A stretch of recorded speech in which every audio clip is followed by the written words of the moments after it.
Hello my dear student, कैसे हैं आप सभी लोग। एक बार फिर से आपका आर्यभट्ट के इस प्यारे से आपके अपने YouTube चैनल पे तहे दिल से आपको स्वागत करता हूं। प्यारे विद्यार्थियों, हमारा इंटीग्रेशन का जो सीरीज चल रहा है ना, आज उसमें हम लोग कुछ इंपॉर्टेंट फार्मूला को जानेंगे।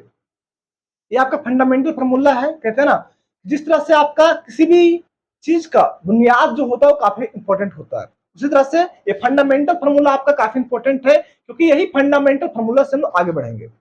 अगर फंडामेंटल फार्मूला आपका क्लियर होगा तो आगे हर एक टॉपिक आपका क्लियर होगा, हर एक क्वेश्चन आपका बनेगा, है ना। और फंडामेंटल फार्मूला अगर आपका क्लियर नहीं होगा दोस्तों, तो फिर आगे भी तकलीफ होगा, है ना। तो फंडामेंटल फार्मूला को याद करने का कुछ तरीका है जिसको हम लोग जानेंगे, है ना, जो आसानी से याद हो जाता है ना। इसको रटने का काफी ज्यादा जरूरत है नहीं, एक बार आप याद कर लीजिए, है ना।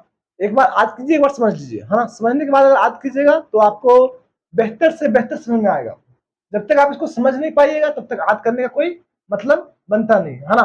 चलिए, इंटीग्रेशन का लोग कहता है कि बहुत ज्यादा फार्मूला है ना। बहुत ज्यादा नहीं है दोस्त, कुछ ही फार्मूला है ना। और कुछ ही फार्मूला को लोग जब क्वेश्चन नहीं बनता है तो बहुत ज्यादा कर देता है ना। आइए सबसे पहले अगर फंडामेंटल का बात करें तो मात्र 14 फार्मूला है ना। 14 में भी आपका याद करना काफी आसान है ना। जैसे अगर ये इनवर्स प्रोसेस का बात कर रहा है इंटीग्रेशन, तो क्या कहता है कि अगर अगर x पे पावर आपका n होता था, क्या होता था डिफरेंशियल में, अगर x पे पावर n होता था तो n यहाँ पे आता था मल्टीप्लाई में, यहाँ पे क्या होगा आपका, और उसमें एक पावर घटता था, आज होगा अगर आपको तो, है ना। तो यहाँ पे क्या होगा आपका कि x पे पावर n प्लस 1 एक जुड़ेगा n के साथ, और जितना यहाँ पे उतना यहाँ पे, वहां पे डिफरेंशियल में आपका मल्टीप्लाई होता था, यहाँ पे क्या होगा आपका डिवाइड होगा, है ना। प्लस एक आपका सी कांस्टेंट, है ना, जो चर्चा किए हुए थे कि सी हम लोग लेते क्यों, है ना।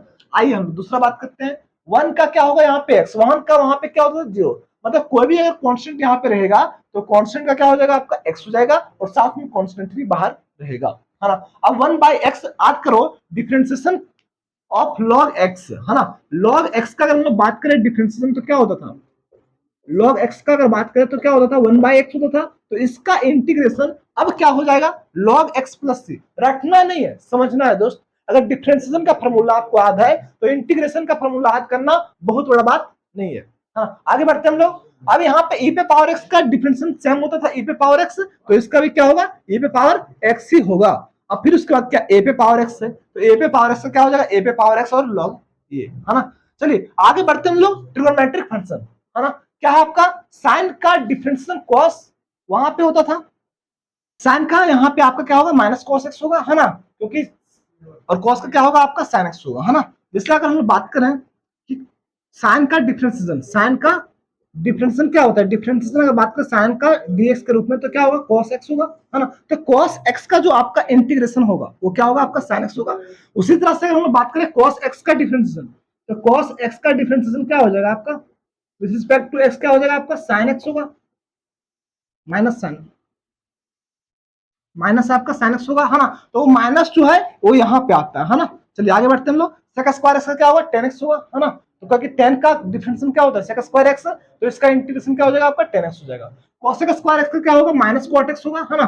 फिर आपका sec x into 10x क्या होगा sec x होगा, क्योंकि sec x का डिफरेंशिएशन क्या होता है sec x into 10x, है ना।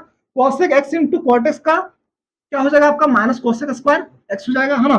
फिर यहाँ पे आपका देख सकते हैं 6 होता है, 3 से हम लोग का काम चल जाएगा, है ना। क्या होगा 1/√1 माइनस एक्स स्क्वायर का क्या होता है साइन इनवर्स एक्स होता है, 1/1 प्लस एक्स स्क्वायर का क्या होगा टेन इनवर्स एक्स होगा, और लास्ट है but not list 1/x x square minus 1 का क्या हो जाएगा सेक इनवर्स एक्स होगा, है ना। तो अगर आप इतना फॉर्मूला कंप्लीट करते हैं मेरे दोस्त, है ना, तो फंडामेंटल आपका क्लियर हो जाएगा। फंडामेंटल क्लियर हो गया मतलब आप इंटीग्रेशन का राज कर सकते हैं। इंटीग्रेशन पे अगर राज करना है तो फंडामेंटल फार्मूला को क्लियर रखना पड़ेगा। चलिए थैंक यू, थैंक यू।